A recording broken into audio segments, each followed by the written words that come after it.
Hey there! So last time we talked about those various file types like CSV, JSON and XML. The problem with them is that they don't really work well in case of analytical workloads. So for sure there is a better way we could use to store our data. So today let's analyze yet another file format that hopefully will be better. And this format is Parquet. So let's get started. So Parquet. Let's jump into whiteboard and let's talk about it. Parquet file format. And now, if this is the first time you hear about this file format, then don't panic. It's not that common to be used outside of data analytics area. But in data analytics, that's quite often and quite common. So the first thing I would like to talk about this Parquet format is that it is an open format. So let me write it down. It's open format, which simply means that if you decide to store your data as Parquet, and in many cases that's a good option, then you are not locked down to a specific vendor, simply because Parquet is an open format and there are many tools, many softwares that can read this file. But let's make a test. You should remember that in case of CSVs, we were able to open them using Notepad because it was just a text file. Let's check whether that's still true in case of Parquet. So here I have some very small Parquet file and you can see this Parquet extension. So let's try to open it using Notepad++. So last time it worked fine for CSVs, but how about Parquet? And you can see that actually it doesn't work. Well, we can see some parts of the data like this: Isabella, Mary's, and Blossom, but generally it is not readable. And it is because Parquet is a binary format. It's not a text one. It is not meant to be opened using Notepad or Excel, so forget about using those tools in case of Parquet. So in case of Parquet, we need some specialized tool. So let me write it down. That Parquet is a binary format and it requires some tool to work with those files. So we need a tool. Now, there are some services that can work with Parquet in Azure as well. But what if you would like to have a standalone tool, then you could just install on your machine. And fortunately, there is a tool that I personally like that is called ParquetViewer. And I have it downloaded here. In the video description, you can find the link to a website from which you can download this software. So let me open it. Let's wait a second, and there we are. So that's a ParquetViewer. That's an open source software. So let me drag our sample file to it to open it. Let's confirm that yes, I want all fields to be loaded. And after a while, we can see that yes, this time we succeeded. So here in the middle, we can see our data. And this sample Parquet file is pretty small. It contains only 10 rows and about 7 or 8 columns. And it contains data about employees. So we have data like first name, middle name, last name, gender, and so on. But you can see that ParquetViewer is a tool which you can use to open your Parquet files. What's more, it gives us some cool features like sorting. So if I click on the header of some column, it will sort our data based on this column. What's even better is that ParquetViewer has some basic filtering capabilities. So here at the top, you can see this text box into which we can provide our where clause. Something similar to where from SQL queries. So let's imagine that our Parquet file is way bigger, that it contains millions of rows. And it is quite common. Parquet files are meant to store huge amounts of data. Not 10 rows like in this case, but millions of rows. And let's say that we would like to find rows for which, let's say, first name is equal to Kyle, right? We want to make this filtering. In case of CSV, manually browsing the file or using Ctrl+F command to find that part, well, it would work, but it's not the best user experience. By the way, good luck with opening a file that has 10 million rows in Notepad. But here in ParquetViewer, we could use this SQL-like where clause. So let me write it down. So where our column name, in this case it's a first name equals to Kyle. And let's just execute it. And there we go. Dataset has been restricted to only those rows that match our predicate. So it's a pretty cool tool that in many cases you will find very useful when you just want to take a look at the file and see what's inside. Now, there's one thing I want to warn you about, is that by default, ParquetViewer works with only 1000 rows. And in many cases, your file will have way more rows than 1000. So if you want to make sure that all rows are taken into consideration, then just increase this value. Alright, so let's get back to our whiteboard. So we know that Parquet is a binary format that needs some tool to work with it, like ParquetViewer. But actually, how data is stored under the hood? What makes this file format so special? So basically, Parquet saves data using something called hybrid storage. And let me explain what that means. And guys, today I'm covering things that are not really required from exam point of view. But as a data engineer, you might find this stuff interesting. And I always like to understand how things work, just to be able to optimize our processing, to make it better. So, hybrid storage. So let's create a table, a data set to be more precise, that we will use as an example to explain what this hybrid storage is.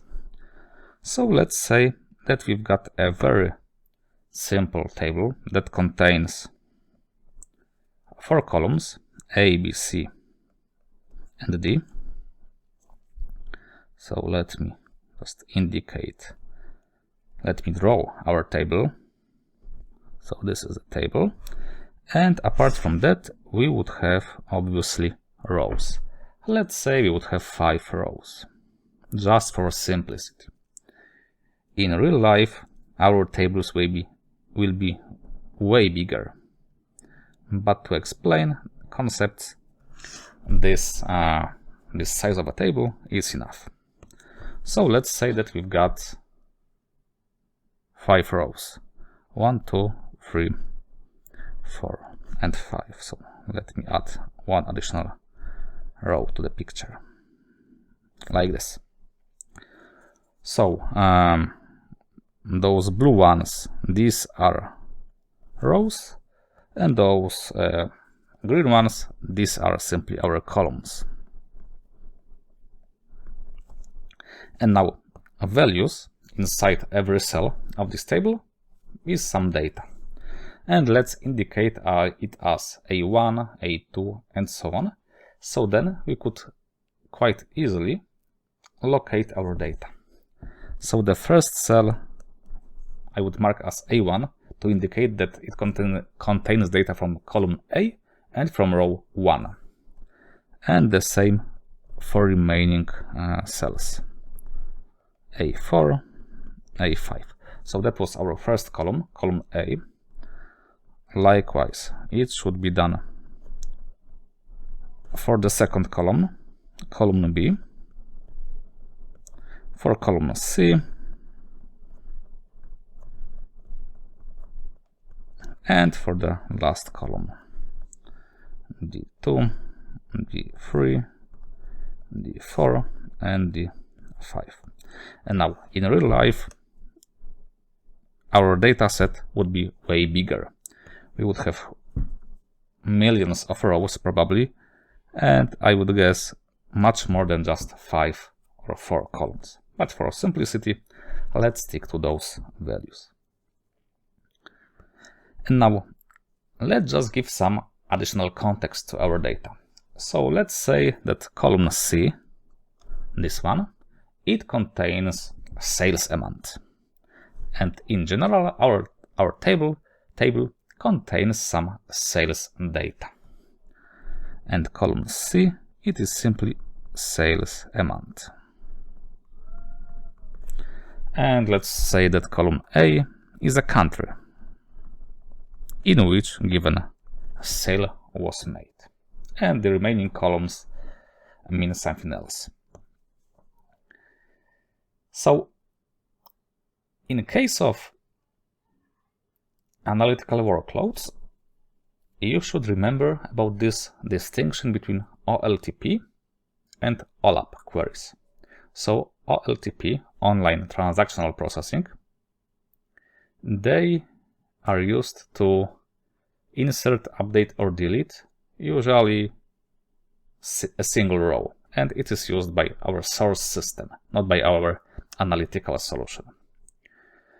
On the other hand, our analytical solution, it uses OLAP, online analytical processing type of queries, in case of which we often run aggregations on a subset of columns, and we are interested in working with huge numbers of rows at the same time. So no longer single row like it was in case of LTP, but we are working with huge amounts of data.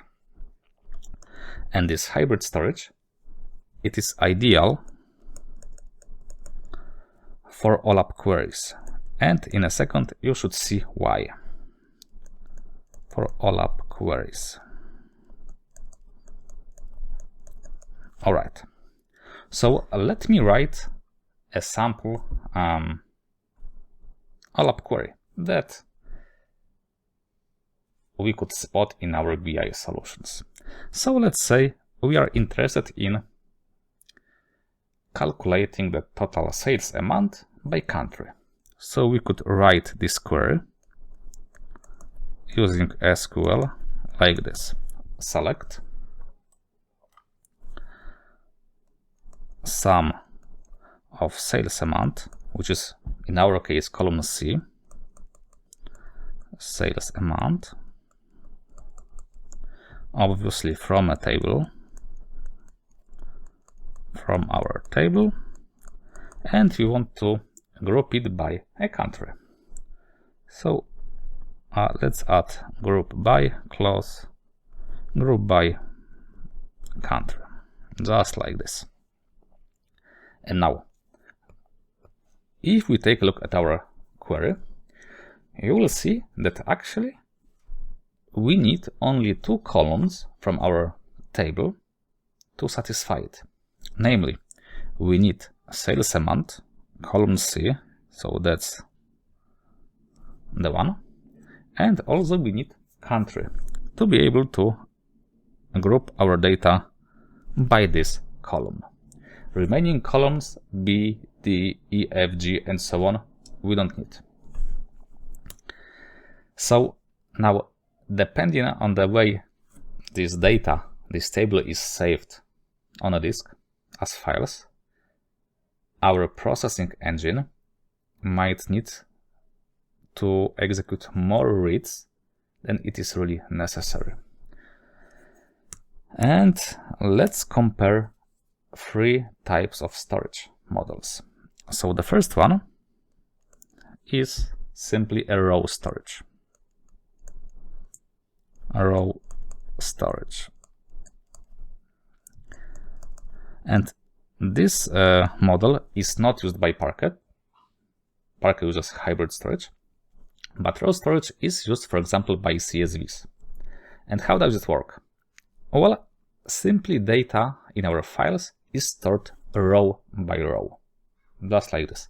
Take all of values from the first row, then all of values from the second row, from the third row, and so on.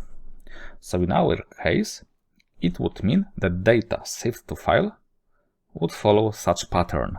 So first we write data from the row 1, so we would have A1, B1, C1, and D1. So that was the first row.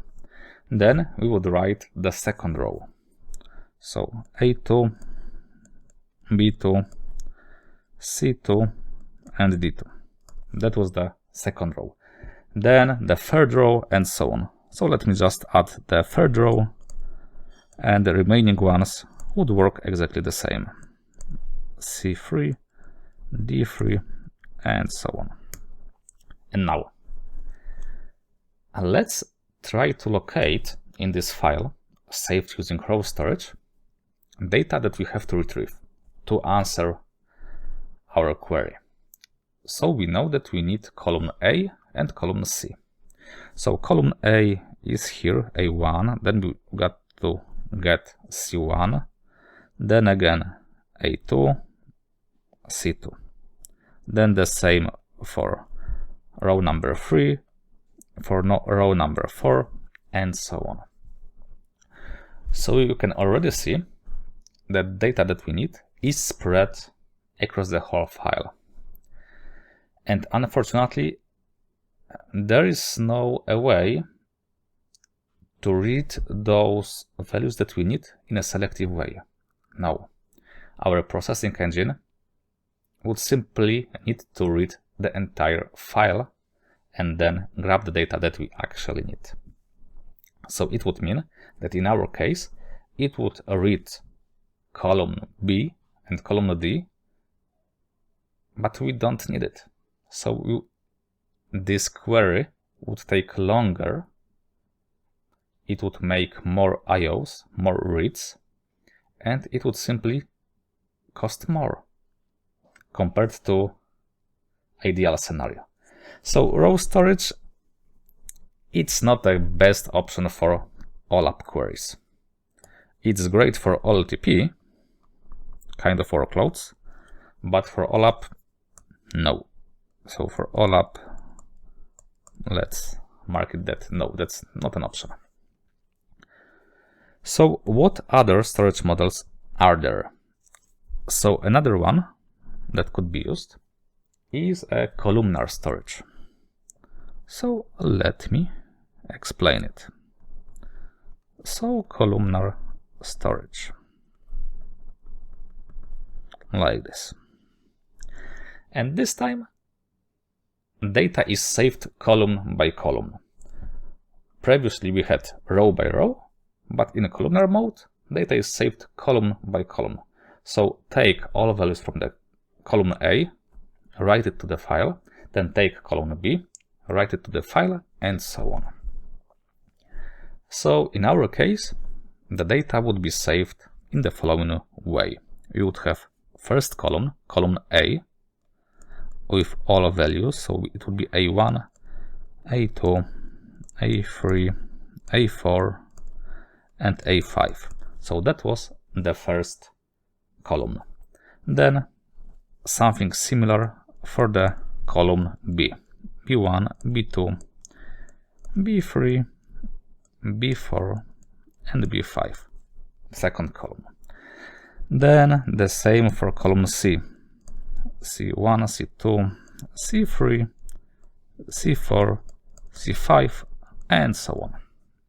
So that's the columnar storage. And now, let's again mark parts of the data that we have to retrieve. In our case, we care about only about column A and C. So we would need to grab column A from the file, column B is of no use, and then column C. So you can see that this time our data that we need is close to each other, at least values from the same column. So it's much more effective and more easy to focus on specific columns. In this case, our processing engine would read only the part of the file that stores column A and column C, and it would ignore remaining columns, which would result in faster queries, faster execution, a lower number of reads, and lower costs overall. So this type of queries, this type of storage is great for analytical processing. It doesn't work for OLTP. So that's the opposite of what we had in raw storage. So for OLTP, it doesn't work. But for OLAP, yeah, it works. But actually, it could be even better. So quite often in our queries, we need to have some kind of filtering, which translates to where clauses in our query. Like this. We want to add this where condition. And in general, we could call it predicates. So let's say that we still want to calculate sum of sales amount by country, but we would like to limit the data only to those that match some criteria. Let's say that we want to focus on a specific product. Well, product equals to something. And let's say that column D, this one, that's the column that contains our product. And let's say that this where product equals something condition is satisfied only by row number 2 and let's say row number 5. So this one and this one.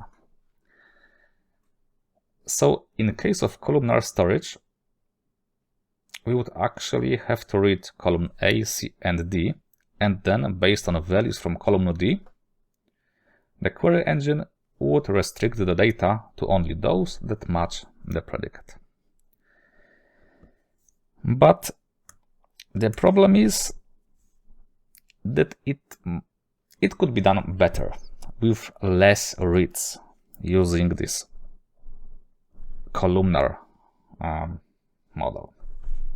So before we go to that, let me simply write with columnar storage that it works well in case of projection, and projection simply means selecting specific columns, like in our case country, sales amount.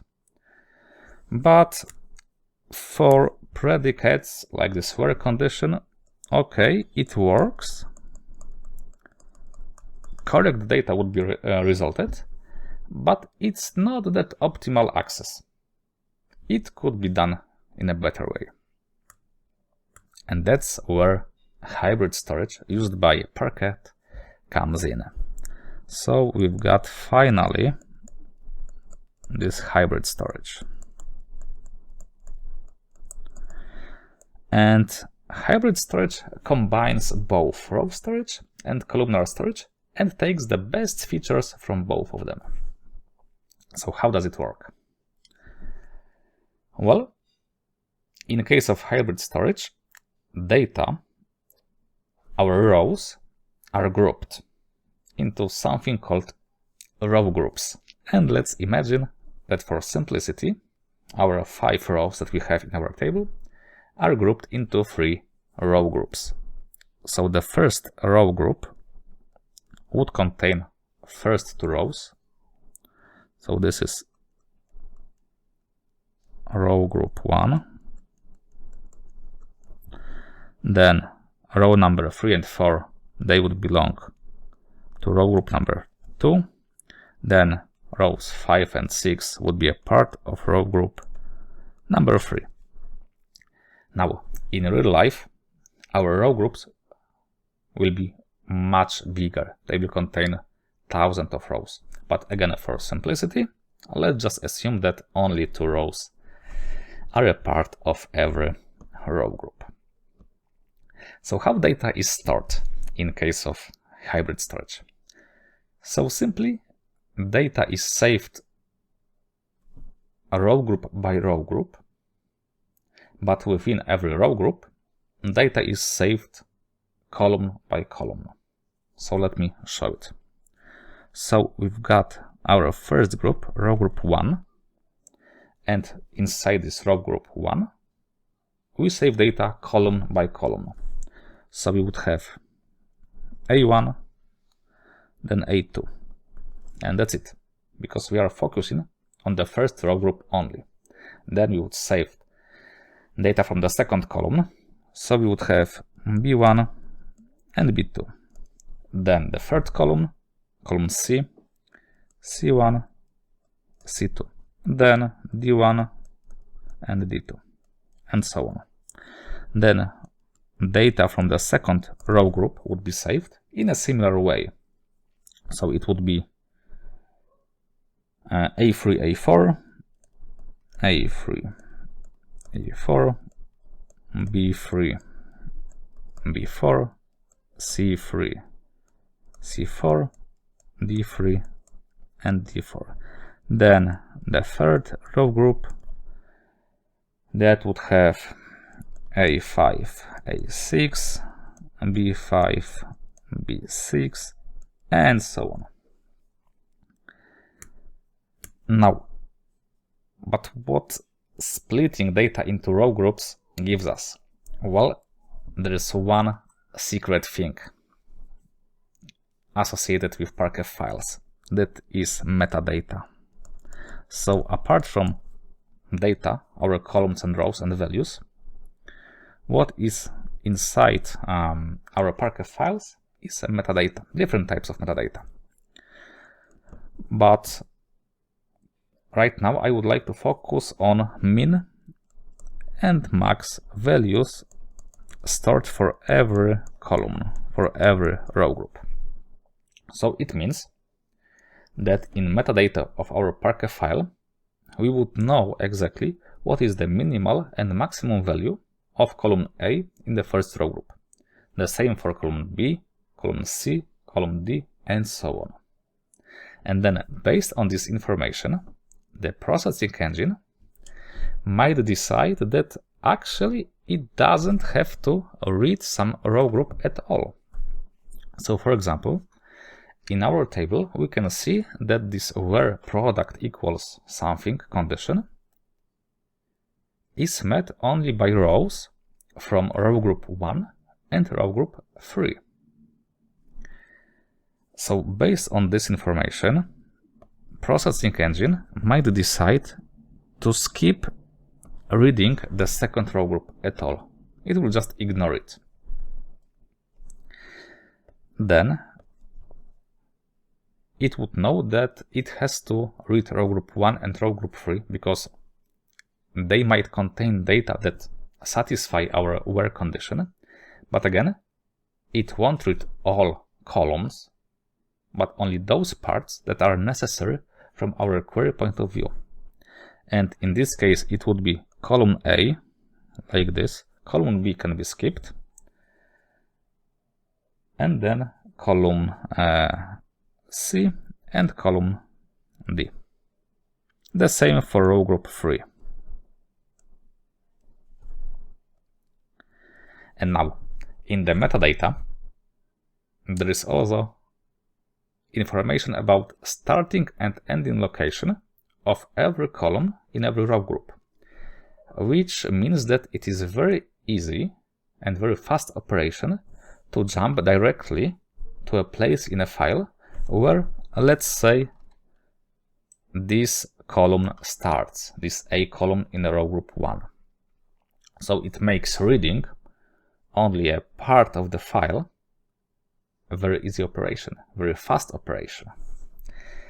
And as a result, when data is stored using this hybrid storage, our processing engine would make the less amount of reads out of those 3 storage models. So it would be the cheapest read operation, it would be the fastest, it would make the less IOs. So it would be the most effective option. And take a look that this hybrid storage, it works well for both projection, because data is still saved column by column, and it also works very well for predicates, which is this filtering, and that's because of metadata that is stored for every row group.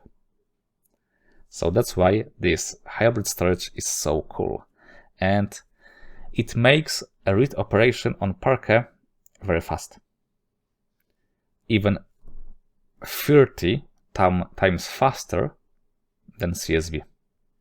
So the performance improvement is huge.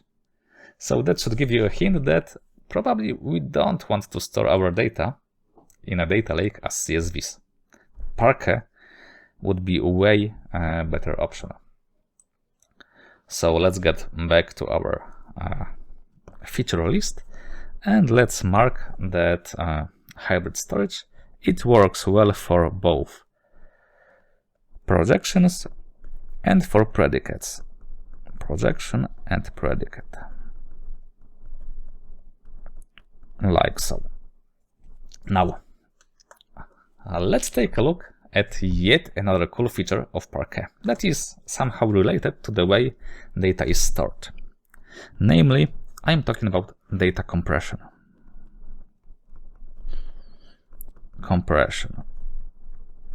And I have an example. So on my data lake, I have a container in which I saved the same data, both as CSV file and as Parquet. And I would like to compare the size of the file. So first, let's take a look at CSV file. And at this moment, please don't pay attention to those strange files that are available. We will cover them later on. Also, ignore this strange file name. Not important at this moment. Just focus that indeed it is a CSV file and its size is like 700 megabytes. So let's write it down. That it is 713 megabytes for a CSV. And this file, this data set that I saved as CSV, it contains 10 million rows. Actually, that's the same type of information that we have here in our small file. It's a 10 million rows about employees. Now, let's compare it with our Parquet file. Again, skip those additional files. This time data is saved as Parquet, but the size is only 224 megabytes. So it's a way smaller file than CSV. And guys, this is the same information. Again, it contains 10 million rows, but because Parquet file saves data in a different way, it uses this hybrid storage, it is able to compress the data and make it more space efficient. And again, you should remember that in case of storage accounts, we pay for the data we store. The more data we store, the more expensive it is. So if we could choose a file format that optimizes amount of disk storage, then that's a great thing. So let's talk about how this Parquet data can be compressed in such a great way. So it uses two great features. First of all, we've got dictionary encoding. Dictionary encoding, which works in the following way. So let's say that we've got our country column, and in this country column we've got the following values in row 1, 2, 3, 4, and so on. So let's say that the first value is set to USA, the second as well, then we've got Poland, then again Poland, and yet another row from Poland, then you would have Germany, again Germany, and so on. Basically,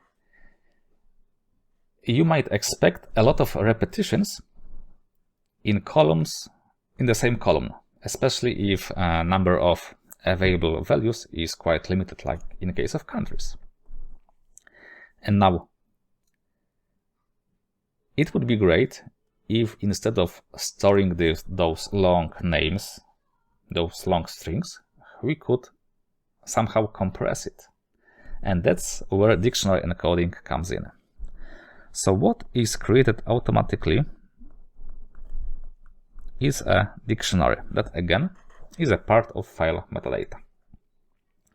So in this dictionary we would have the following information, that every value from our column would have assigned some ID value. So for example, for USA we would have 0 value for or ID, let's call it this way. For Poland you would have 1, for Germany we would have 2, and so on. And then, instead of storing those long names, in Parquet we would store those values. So we would have 0 and 0 for USA, for Poland we would have 1s, for Germany we would have 2s, and so on. And as you can guess, amount of disk space used by those numbers is way smaller compared to those long strings. And in case of data modeling that we use in our data analytical solutions, we often want to denormalize our data. That's why we often have those long names repeated in multiple rows. And that's where this dictionary encoding really helps. And don't worry, we'll talk about this dimensional modeling later on. But that's not all. Apart from this dictionary encoding, we have yet another cool feature called run length encoding.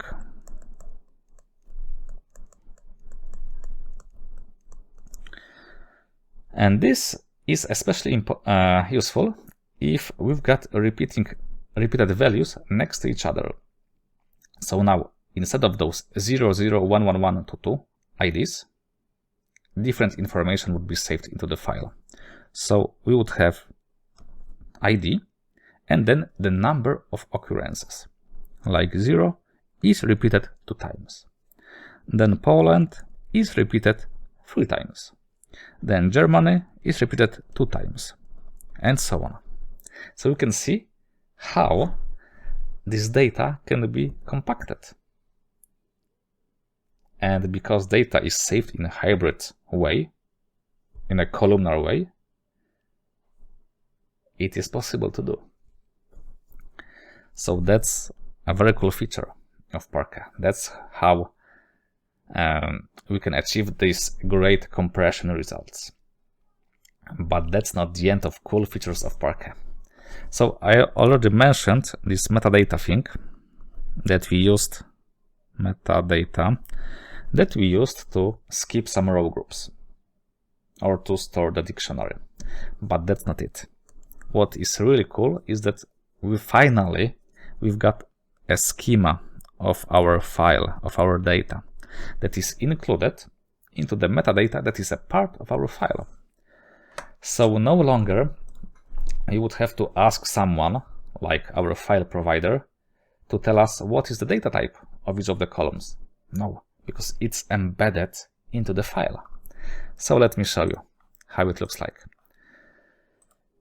So now I opened Databricks in Azure portal, and at this moment don't focus on the way it looks. I will cover that later. What's important is that in this cell I want to load our Parquet file using this path, and that's the path to my Parquet file on my data lake. So let me execute it. So that's yet another way to interact with Parquet using Databricks, not only ParquetViewer. And here you can see that we've got a schema of our file, of our data. That indeed we've got ID, first name, middle name, last name, columns, and so on. But what's even better, that for every one of them, we've got a type like integer, strings, timestamps, ints again, right? So this time, everything is combined. We don't have to store metadata of our file, schema of our file somewhere else. No. If we've got a Parquet file, then we've got a schema as well. And let's compare it with CSV. So again, in this cell, I'm just loading my CSV file from my data lake that actually doesn't have a schema. Everything is a string in this case. Moreover, the file doesn't have a header, so column got those generic C0, C1, C2 column names. So it's way worse than what we have in case of Parquet. Now, to be fair, I could ask Databricks to infer the schema of our CSV file, which would result that the file would be read, and then Databricks would try to guess the file type, not file type, but the data type of every column. So we would result with something similar to what we have in case of Parquet, like integers, strings, timestamps, and so on.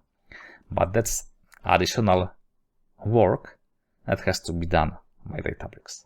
In case of Parquet, it's already provided, so we don't have to do anything else. Alright, and basically that's it. So today we covered this cool Parquet file format. We